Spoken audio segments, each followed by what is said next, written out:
तर नमस्कार मित्रांनो, आपण आज व्हिडिओ दूध व्यवसायावरती बघणार आहोत।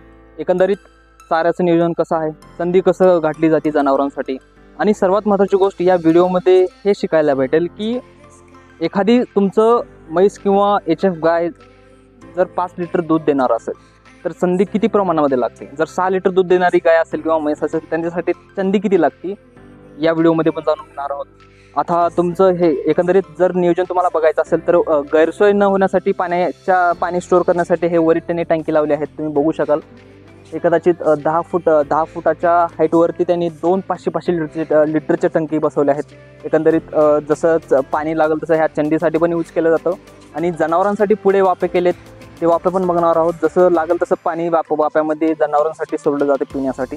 तर चला ह्या पाईपनी पाणी ह्या पाईपमधनं येतं आणि इथं स्टोअर होतं। जसं ज्या पद्धतीनं जनावरांना लागत तसं त्या पद्धतीनं पाणी या ठिकाणी जनावर देतात। शकाल की आता हे कडबा कुट्टीची मिशन आहे, 3 HP मिशन लावून मित्रांनो ते या ठिकाणी कडबा कुट्टी पण करून जनावरांना 2 टाईम चारा घालतात।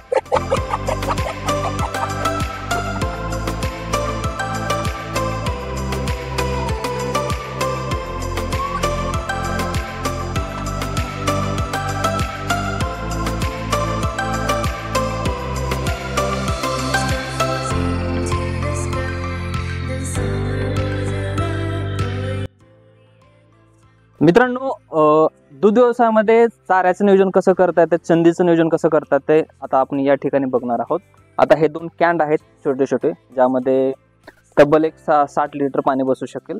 आता हे चंदी कालवतायत।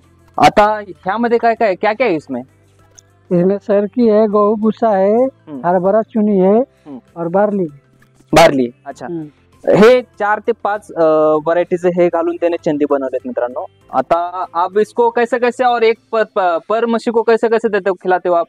हम दूध के हिसाब से देते हैं। दूध के हिसाब से? हाँ। मतलब कैसे? जितना दो, जैसे 5 लीटर दूध देगी तो 3 किलो चंदी खाएगी। 3 किलो चंदी खाएगी? हाँ। अच्छा, ओके। और जो 5 लीटर से आगे चली जाएगी तो उनको कितना देते हो? उनको 4 जाएगा। 4 जाएगा। हाँ। मित्रांनो, हे सूत्र तुम्ही जाणून घेऊ शकता। जर 5 लिटर तुमची म्हैस जर दूध देणारी असेल तर 3 किलो हे सरासरी चंदी दिली जाते।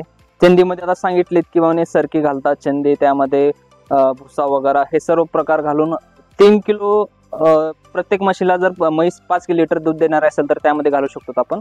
आप इसको आप कैसा कैसा देते हो, आप दिखा सकते हो आप?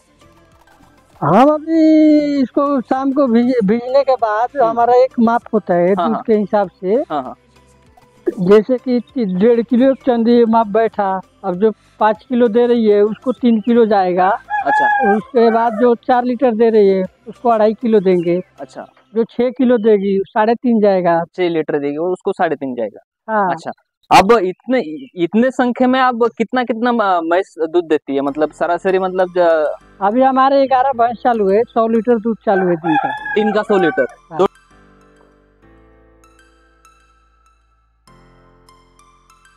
सर्वात महत्त्वाची गोष्ट, पावसाळ्यामध्ये जनावरांच्या चाऱ्याचं खूप अवघड परिस्थिती येत असते, कारण की पाऊस पडलेला असतो किंवा रान ओलं असतं। त्यासाठी जनावरांसाठी वाळला चारा देणं हे सर्वात महत्त्वाची गरज असते।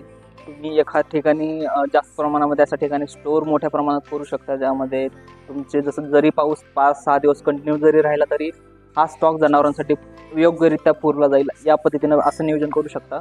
आणि एखादी नसं चारा घेऊन तुम्ही ताडपत्री पण बाहेर असा आतरू शकता एक मोठ्या प्रमाणामध्ये 5-6 दिवसाचा चारा स्टोअर करून। आणि काय होते की आपण शेणाचं नियोजन कसं करता येईल आपण या व्हिडिओमध्ये पण बघणार आहोत। ज्या पद्धतीनं आता खाली शेण सांडलं चाललंय आणि हा एका नाल्यामध्ये जाऊन मित्रांनो बाहेर आउटलेट केले गेलेत, आणि ते आउटलेट तुम्हाला मी आता दाखवेन। चला मित्रांनो बघू ते पण। आता हे जनावरांचं जे शेण आहे किंवा हे झाडले गेलेत किंवा हे पुसून काढल्यानंतर हा जो नाला आहे त्या नाल्यापासून हा पाणी इथे खाली येतो आणि या ठिकाणी स्टोअर होतो। मित्रांनो तुम्ही बघू शकाल, या ठिकाणी 6 फुटाचा खड्डा केले आहेत आणि इथनं हा खड्डा स्टोअर होतो। जवळपास 1-2 महिन्याचा शेण इथं या ठिकाणी गोळा होतं आणि इथलं शेण सेंद्रिय खत म्हणून ऊसाला पण यूज केलं जातं आणि कुठल्याही पिकाला तुम्ही यूज करू शकता। असं एकदम परफेक्ट नियोजन सर्वात महत्त्वाची गरज आहे दूध व्यवसायामध्ये। ज्या पद्धतीने माणसासाठी सुख सुविधा असणं महत्त्वाचे असतात, तेवढेच जनावरांसाठी पण असणं खूप महत्त्वाची गरज आहे।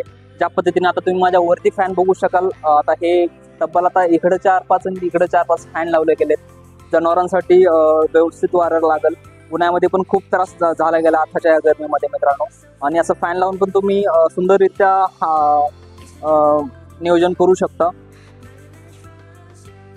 मित्रांनो, दूध व्यवसाय हे तुम्ही 2 संख्यापासून पण सुरुवात करू शकता, 5 संख्यापासून पण सुरुवात करू शकता, की 2 संख्यामध्ये तुम्हाला खूप काही शिकायला भेटेल. 5 संख्यामध्ये जर गेला तर तुमची खूप हैराणी होईल. आता या ठिकाणी तुम्ही 15 ते 16 जनावर येते तुम्ही पाहिला असाल, पण यामागचे कष्ट खूप आहेत मित्रांनो. आणि दूध व्यवसायामध्ये कुठल्याही गोष्टीमध्ये कष्ट केल्याशिवाय पर्याय नाही भावांनो. मी मला वाटते मी तर म्हणेन की दूध व्यवसाय करत असताना, कुठलाही व्यवसाय करत असताना सुरुवात म्हणजे लहानपासून सुरुवात करणे सर्वात महत्त्वाची गरज आहे. कारण की जर तुम्हाला त्यामध्ये शिकताही येईल, अडचणी जरी आल्या तर तुम्हाला हँडल होतील त्या गोष्टीमध्ये. आणि इन्व्हेस्टमेंट कमी असेल तरी चालेल मित्रांनो. तुम्ही बघू शकाल एकंदरीत आपण या ह्याचा आपण व्हिडिओ दाखवलाच आहे.